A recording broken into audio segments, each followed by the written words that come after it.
50th anniversary Rocky Horror Convention. Oh God, I've been having this amazing time. I've just been in, this is not a comfy seat. I've been in LA with Nell and Barry and Tim and Mr. Curry. It's been wonderful. And we're celebrating at the Roxy Theatre where Tim first began in LA. And then we went to the Cinema Museum in LA, and they said, you know, I said, what's going on there tonight? And they said, they're showing the film, and Tim's speaking, and I said, all right. They said, they're showing the film, and I thought, oh, I don't want to see that. I've seen it. So they were talking about, they said it's in 4K. 4K. I've heard about that. She's so cool. So I thought, oh yeah, I'm going to that. And so it was wonderful. So Tim's on stage and he's giving a wonderful talk and it's brilliant. And his thing was, it gives everyone permission to behave as badly as they want.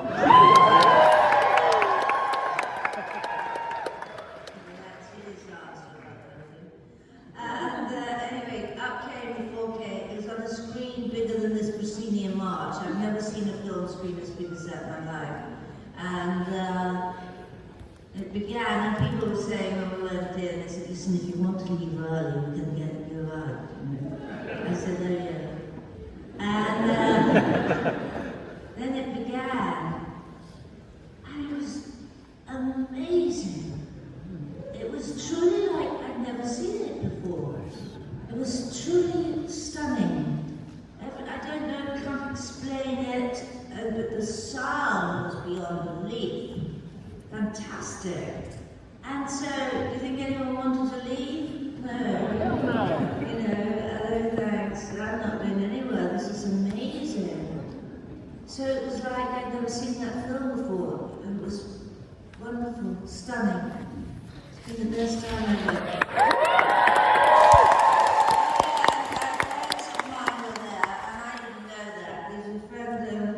He was there with his husband, and I hadn't seen him since the early 70s at drama school in London, an American boy, and he was there that night, and he invited me to lunch the next day, and the two of them were saying, you know, it was amazing sitting in that audience.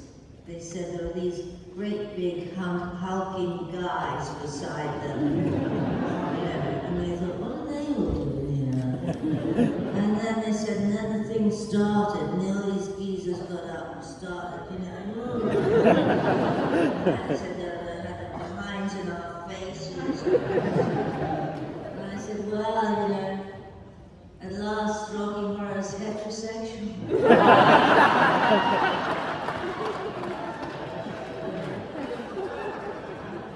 That's news.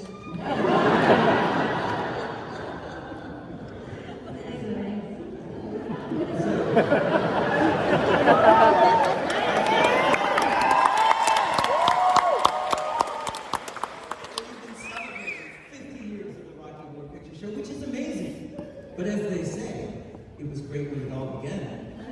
Tell us how you got the part in the original play, The Rocky Horror Show. I auditioned. That's an answer. Thank you, Austin. I bet there's more to the story. Are you being coy? What a story. Yes. Okay, so I went to the audition. My agent said they want to see you for some rock and roll thing upstairs at the Royal Court Theatre. And upstairs at the Royal Court Theatre, it was a room with 60 wooden chairs in it. And I'd already done a play there the year previous. And that play had won, it was AC/DC, it was called, by Herbert Williams. And it won the Evening Standard Award for Best in Play. So I liked being upstairs at the Royal Court in the 60s. So I went to the thing and he said, I said, what is it? He said, you have to sing a rock and roll song. I thought, I can't do that. I can't sing that, you know. And they said, well, they want you to. And I said, what's it about, this musical? And he said, I think it's something about a circus. He wasn't wrong. I've been in the circus ever since.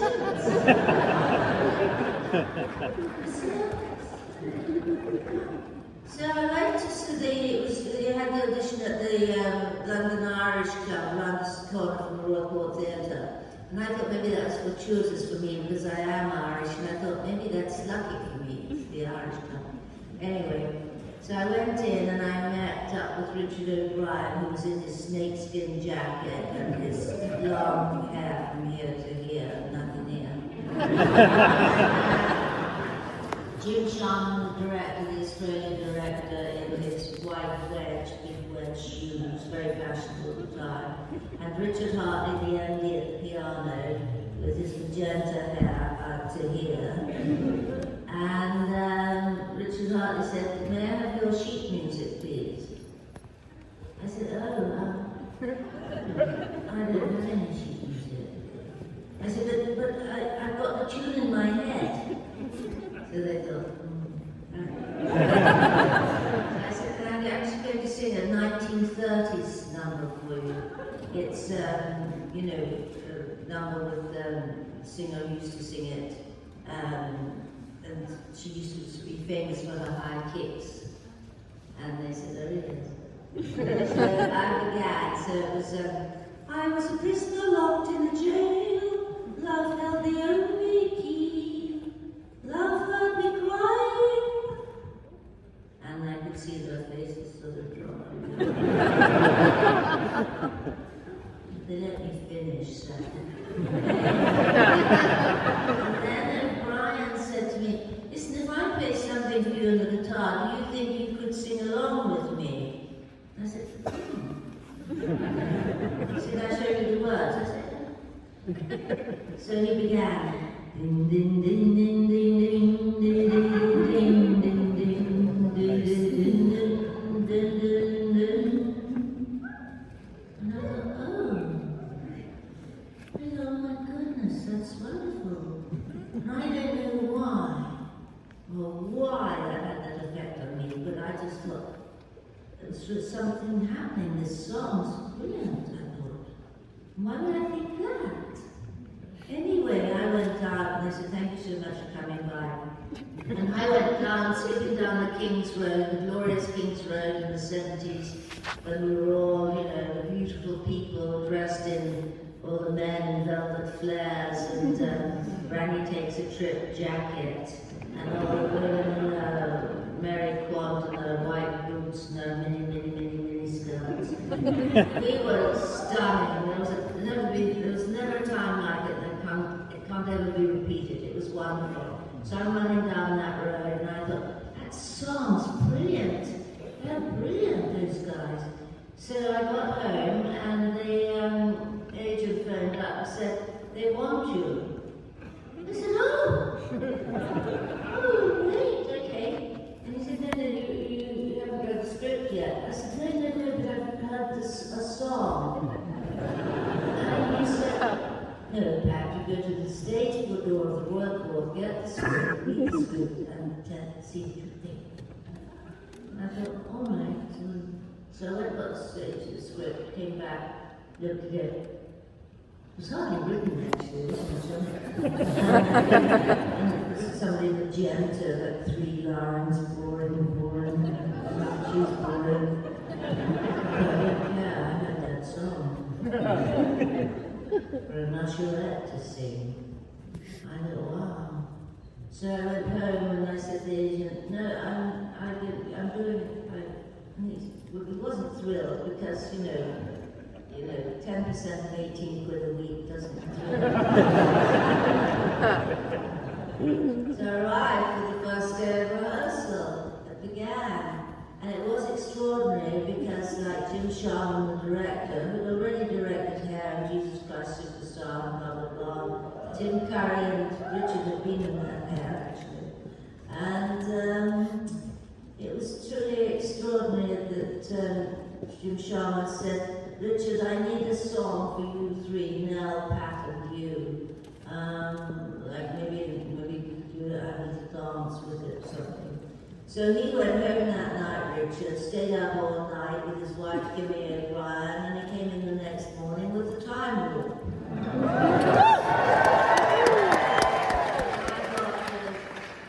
The words for that, and I thought, oh God, I have to learn all this. Jump to the left, right, velvet walk. And then he said, Janet needs a song, and Richard went home that night and came in the next morning with, touchy, touchy, touch me, I want to be dirty. And Janet said, I'm not singing that, it's disgusting. I said, I agree. Shocking. So that's how it all came together, and then we went into our dress rehearsal. And I got my ice cream tray full of glitter for the usherette, and Tim Curry for the first time put on his high heels while Tim Curry just went ballistic in those. It's extraordinary. You give a boy a pair of high heels.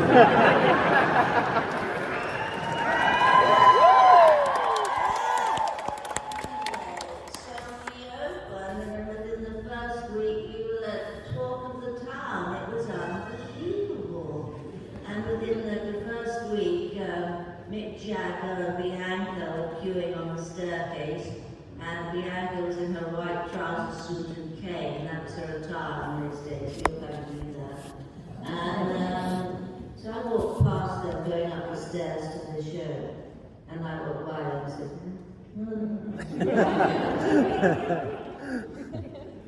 And I went upstairs and I said, and we only had an office. We had no dressing rooms up there. We had just one office that we could use to change the dressing. And I went in and I said, Jagger's in!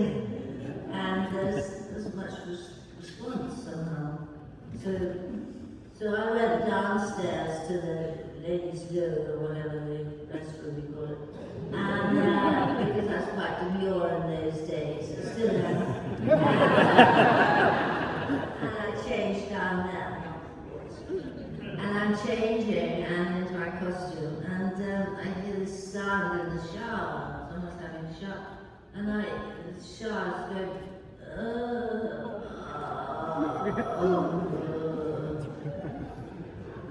I said, who's that? He said, oh Pat, it's Raina. He's playing Rocky. It's Raina, and I've got glitter under my foreskin, and I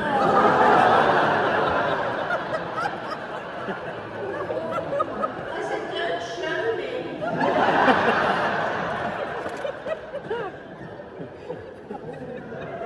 Then we went upstairs to the dressing room, and little Nell was sitting there going, I'll play Rocky. And Jim Sharman, the director, came in and said, show cancelled. So Mick Jagger had to go home, no show. And no Rocky, you see. And I just thought, oh great, we didn't have to do it. So that was that. And the other one who came to it was amazing, was at the time there was a show on downstairs called The Sea, in which an actress called Brown was starring.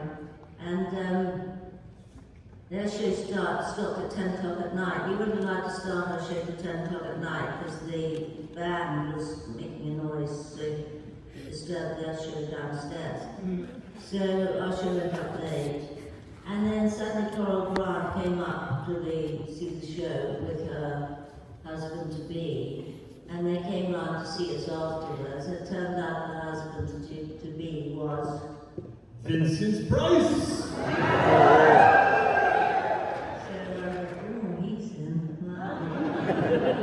So that was it. We were the talk of the town. We were, like, it was truly beyond belief. Word of mouth, critics, everything. And then the next thing is, we were being asked to make a film.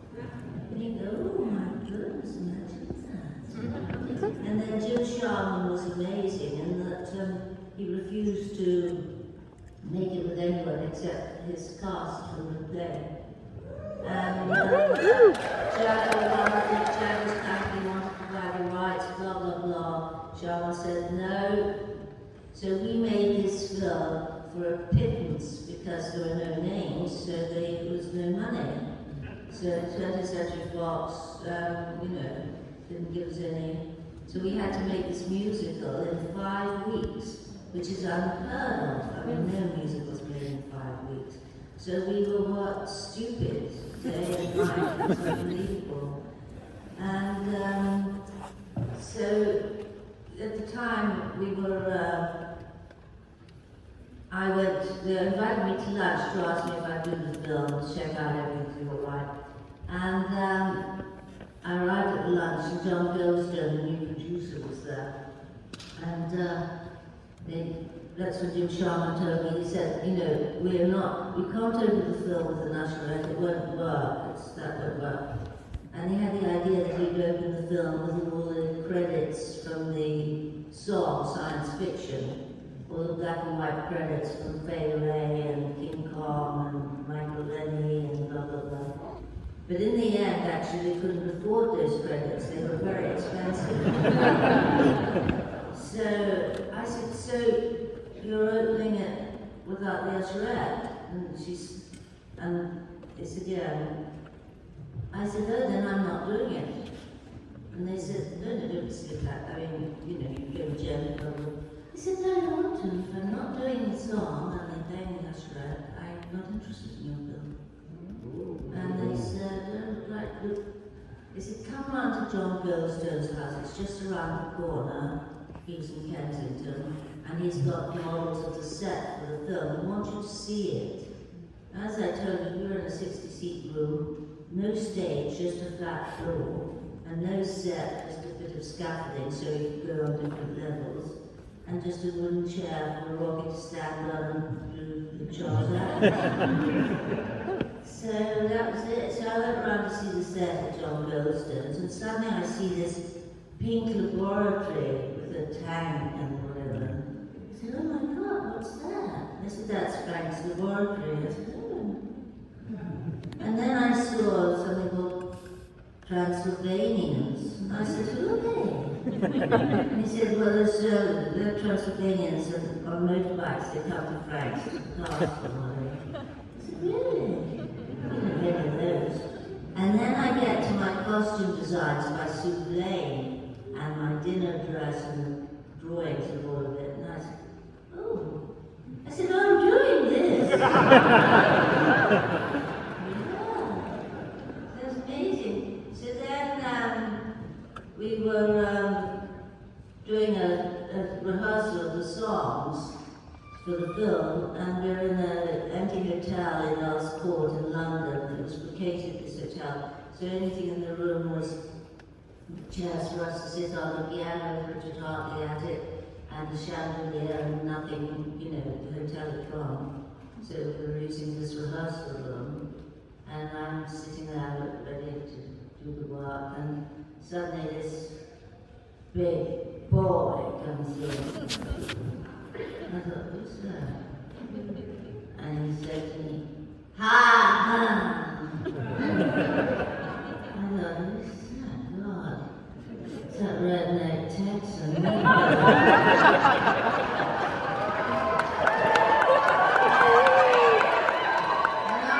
never met him before. He was in the cast with the Roxy in LA, and he came to do the film, see.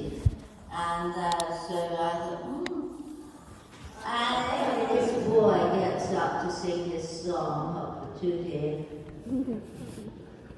And the chandelier shook. I shook. I mean, it was truly breathtaking.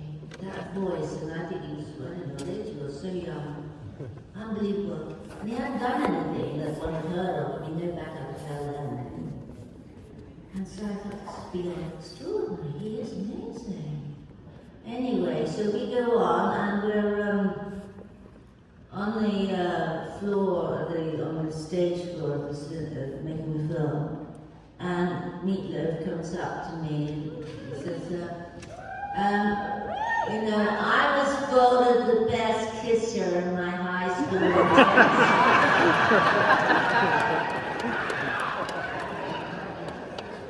Really? Well, one would have to sample that. So I proffered my lips. He proceeded. I said, they were right. You are the best kisser in your high school in Texas.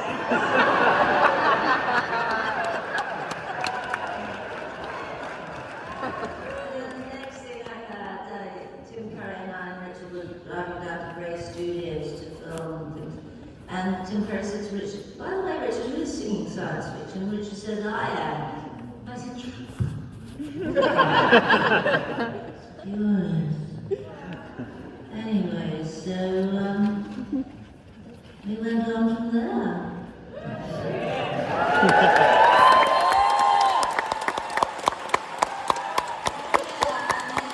got to the last day of filming. I mean, we would be found on that set, sound asleep on the floor. The jet is lying flat out in the maid's outfit with her hat.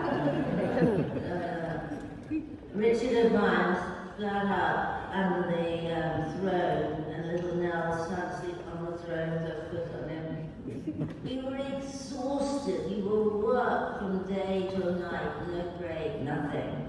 Thank God we'd already done it. We knew it, you know, because we were an amazing mix of people. I mean, that is without doubt. From the set designer to Jim Sharman to all of us.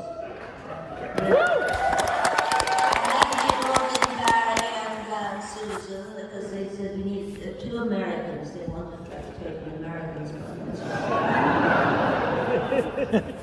But they came and they were delightful, but wanted no time to get to know them. And that Barry's playing Brad, and I didn't get to know them. There was no time. There was no time to, say hello, go to lunch or anything. There's nothing.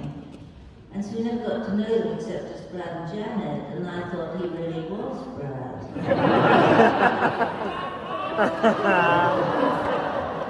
He often says that to me. You thought I was Brad. I said I did, and I still do.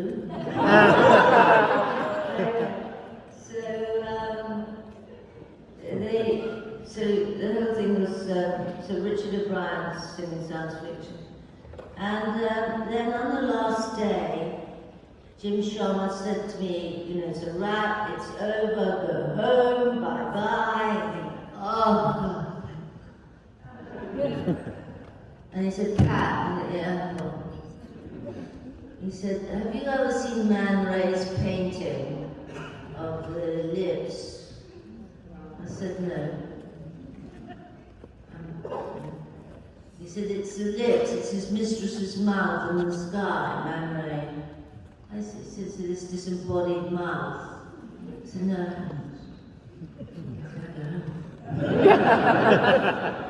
Talking about bloody paintings, He said, well, I have this idea that we could have your mouth mouthing the words, disembodied mouth, mouthing science fiction. I said, my mouth and his voice. How much?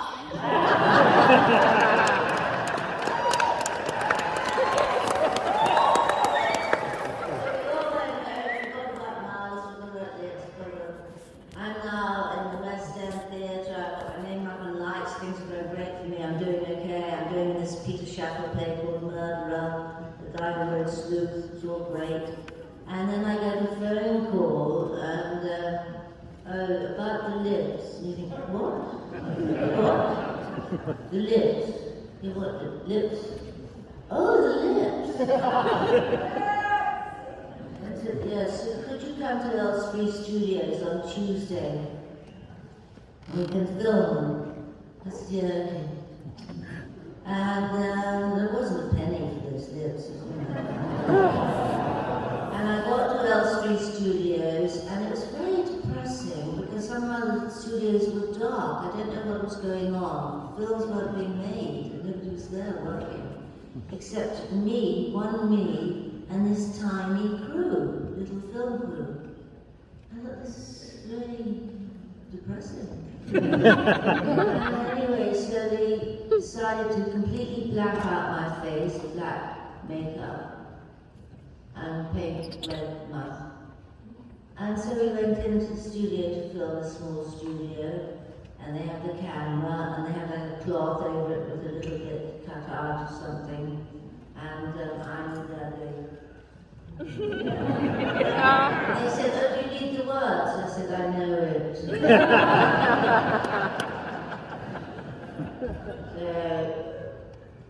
and they said, "It's not working.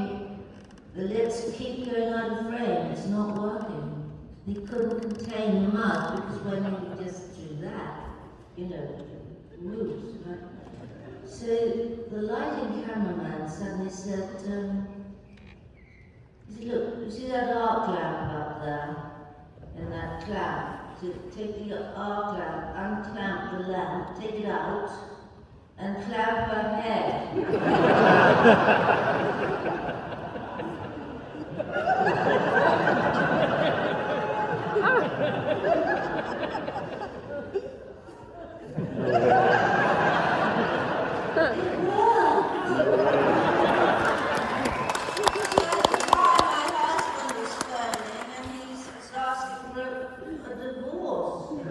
I said, "Don't tell him I can't divorce him today, I'm clamped."